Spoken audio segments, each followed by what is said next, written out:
लोकसभा निवडणुकीच्या तोंडावर महायुतीसाठी धक्कादायक निष्कर्ष। सकाळच्या सर्वेत मवियाला 45.7% लोकांची पसंती, पहिली पसंती, तर महायुतीला 43.3% लोकांची पसंती। विरोधानंतरही भाजप 31-12-4च्या जागा वाटपाच्या फॉर्म्युल्यावर ठाम। महायुतीच्या आश्चर्यचकित करणाऱ्या उमेदवारीच्या यादीची उत्सुकता वाढली।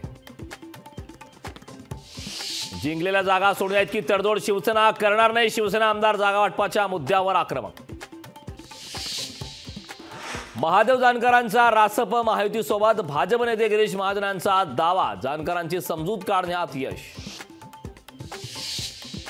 वसंत मोरेंचा मनसेला जय महाराष्ट्र। पुढच्या 2 दिवसात पुढची भूमिका वसंत मोरे जाहीर करणार।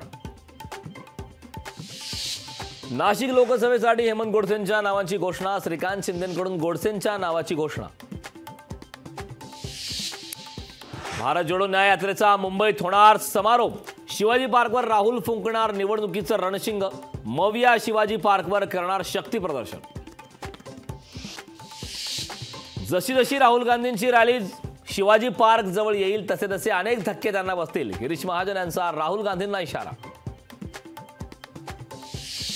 राहुल गांधी नंदुरबारमध्ये येताच काँग्रेसला मोठा धक्का। नंदुरबारचे माजी पालकमंत्री पद्माकर वळवी भाजपच्या वाटेवर। उद्या बावनकुळेंच्या उपस्थितीत होणार पक्षप्रवेश।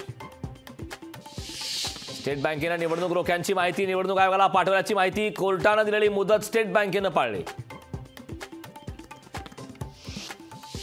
मुंबईतल्या रेल्वे स्टेशनची नावं बदलण्याचा प्रस्ताव। ब्रिटिशांनी दिलेली Curry Road, Mumbai Central, Marine Lines ही नावं बदलण्याचा प्रस्ताव। लोकशाही मराठी ऐका, पहा, जागरूक रहा।